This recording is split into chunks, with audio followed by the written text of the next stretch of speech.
All right, we just want to tell you a little bit about our trip into Dystopia. We were tourists into Dystopia on Friday night, and we went out for a few drinks with people of like mind. We had to book 2 tables of 6 in advance. And what happened when Jill's here with me, and we're just going to tell you hi. We're just going to tell you about what happened when we arrived at the pub. Well, I arrived first, didn't I? And yeah. so I arrived, and you had to. There were kind of a few people waiting outside the pub, all wearing masks, and there was somebody at the door letting them in. And I met one of the people that we were booked on a table with. A guy called David was standing there as well, and they mucked up the tables, and we had to stand outside in the rain, waiting while they sort of sorted that out. And then finally, when they sorted it out, you had to go through the pub into the garden. But first of all, she asked us all to put on masks.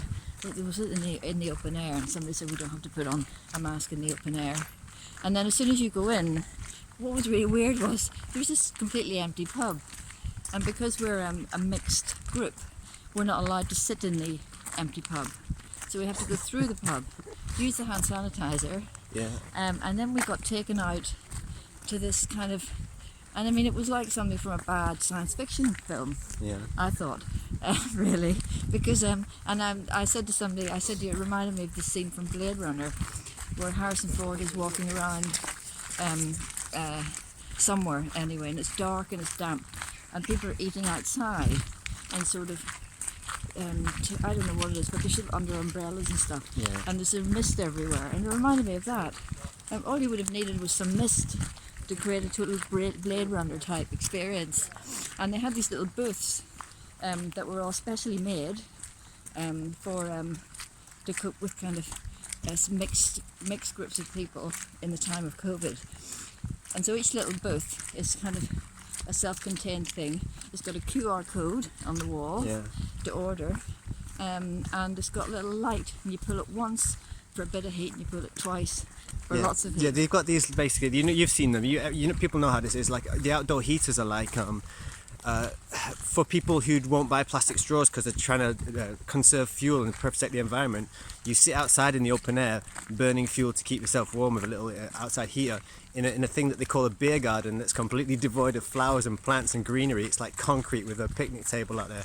So we were sitting out there getting our food and drink, and they were telling us that we had to wear masks in order to do so, because it's very difficult to imbibe, as you know, food and drink when you've got something covering your munching hole.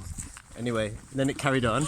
So you weren't allowed to talk to the people or associate with the people behind you in another table of 6. That was the idea.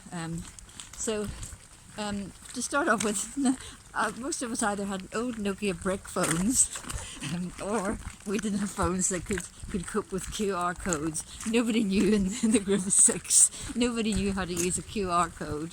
So everyone was exempt from wearing masks. I don't think they liked that. We were all exempt from wearing masks. I had eczema, so I couldn't use the hand sanitizer. Somebody else was allergic, I think, and I think they just didn't really like it. So at that point, they hated us.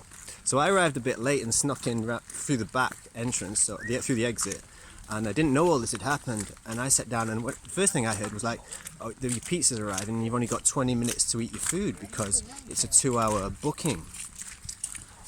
That's right. You can only book it for 2 hours, and then they're on to you to leave. Right. So they were bugging us to leave repeatedly. You got to leave. You got to leave. You got to leave.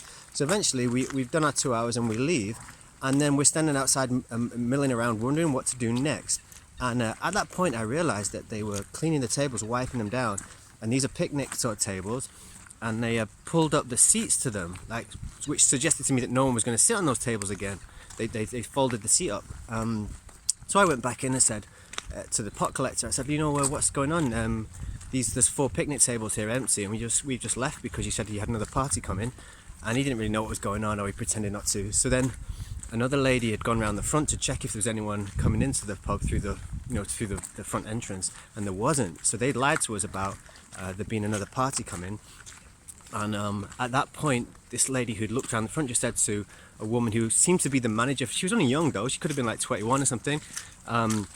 Seemed to be the manager for the night. Oh, stood in loads of water. And she said. The woman just kicked off and started screaming, "You're not welcome here, you're not welcome here, you've done your 2 hours, you've got to go. None of you are wearing masks, none of you are doing hand sanitizer. You're anti-COVID. You're anti-COVID. "You're not welcome here," really loud, and there's like a table of like 6 Italian guys turning around to wonder what the hell who was shouting at who in this nearly empty dystopian beer garden. And so I was kind of surprised. I was behind the woman who was getting shouted at, and I didn't really see there was any point arguing. We were being told to leave. You're not going to argue your way into staying.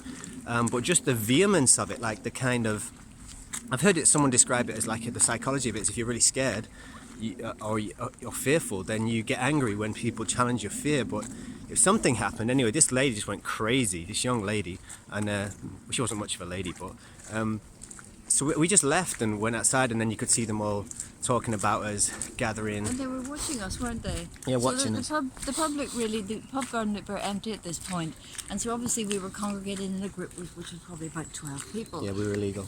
And it looked like they were really looking at us and talking about us, and there was nobody there. So this whole thing they told us about getting rid of us, obviously, maybe they're under government instructions to get people out quickly. We couldn't understand why they kicked us out after 2 hours, because pubs are obviously struggling for money and custom and so on. But then we went to the next pub, and I missed that bit. so I went in with 4 guys. There was three of the guys, and 2 of them went in and started like pulling up their zips over their chins, like to do this kind of thing, or pulling up scarves over the face. And the other 2 of us stood there like we were, I don't know, extras out of Greece and looking a bit surly, like we didn't really want to be there.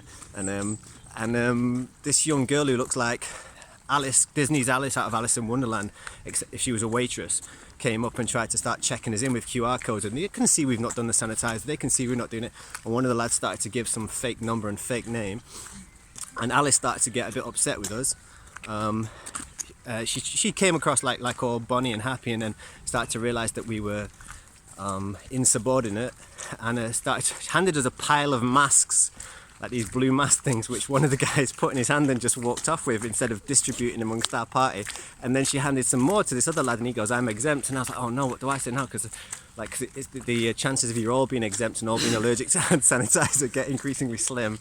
So I said I was exempt and just walked on. By this stage, Alice hates us, and we all sit down just by not deliberately, just on the wrong table. She wanted to clean a different table for us. I don't know what the thing with the table was. And then Alice wouldn't even look at us for the rest of the evening. Alice in Wonderland. Yeah. Hang on, my phone's going. Do you have any more to add about that one? Well, I arrived afterwards because I got a lift there. So basically I just walked in, that was fine. Yeah. I just heard all the stuff about the masks when I got in. Yeah. But I have to say the second pub was slightly less dystopian than the first one. The first one I definitely wouldn't go back there. And I think what really surprises me is that I think they seem to be under the impression that the government guidelines are great and they're going to be allowed to stay open as long as they follow the government guidelines. Yeah. And we don't really think that's true, do we? No, they think they're all going to go under because there's no one going to be allowed to go there. So we think they should really be on our side Yeah. because we're fighting to be back to normal, aren't we? Yeah, fighting for them to have more custom.